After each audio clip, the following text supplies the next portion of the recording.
When you ask what happens when your stack hits your heap, most engineers picture a theoretical edge case from their computer science textbooks. They imagine it as an unlikely scenario that only affects legacy code running on constrained embedded devices with tiny memory footprints. But in the high-stakes world of modern artificial intelligence inference, this collision is not a rare curiosity. It is a critical failure mode capable of crashing production services instantly when you push large batch sizes or dynamic tensor allocations beyond safe limits. By the end of this video, you will understand exactly how non-atomic memory checks create race conditions in deep learning pipelines and why standard debugging tools fail to catch silent data corruption before it destroys your model weights. To grasp the severity, we must first look at how modern systems manage memory differently than older architectures used to handle it.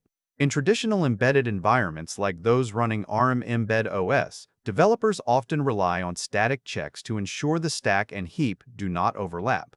The system assumes a fixed boundary where one ends and the other begins. However, in AI inference engines, that assumption breaks down completely because of how dynamic tensor reshaping works during execution.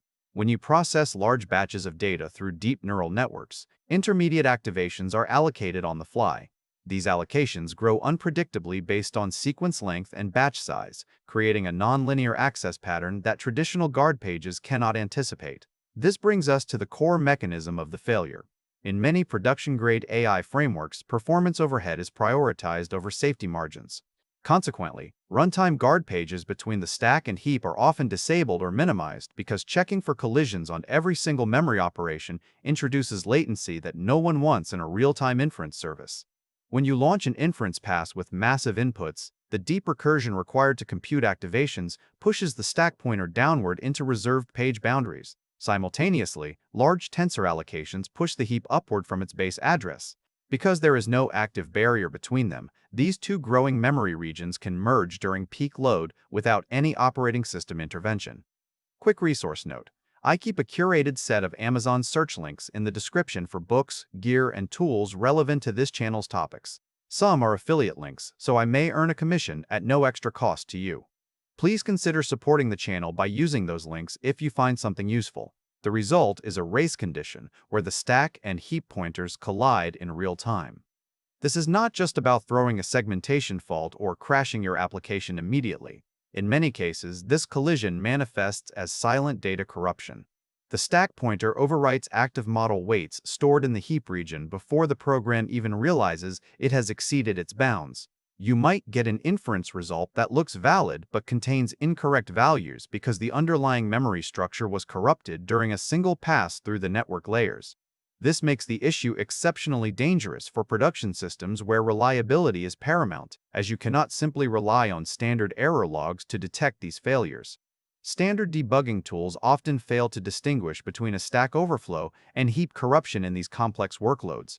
Engineers frequently misdiagnose the root cause as a software bug within the model architecture itself rather than a fundamental memory layout constraint. They might spend hours tweaking hyperparameters or rewriting activation functions, never realizing that the issue stems from how the operating system maps virtual memory for their specific batch size configuration. The lack of atomic collision checks means that even if you have guard pages configured at compile time, dynamic allocation during runtime can bypass those static protections entirely. Consider the implications of this behavior in a production environment handling thousands of requests per second. A single inference pass with an unexpectedly large sequence length could trigger the overlap without warning. The system continues to run because it does not crash immediately. Instead, it propagates corrupted data through downstream services. This silent failure mode means that incorrect predictions are generated and potentially acted upon before any alert is triggered. In high-frequency trading or autonomous systems where milliseconds matter, this delay in detection can be catastrophic. The theoretical risk becomes a practical reality because of the specific way memory is managed during peak loads.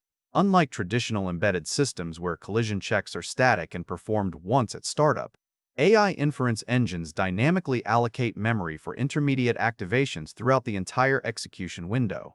This creates a moving target that makes it nearly impossible to predict when or if the stack will grow large enough to hit the heap without extensive stress testing under varied batch sizes.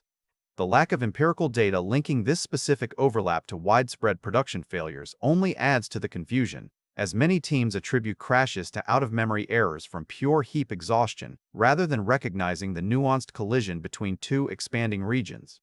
This distinction is crucial for junior engineers learning production-grade development. You must stop thinking about memory boundaries as fixed lines drawn in sand and start viewing them as fluid zones that expand based on runtime behavior.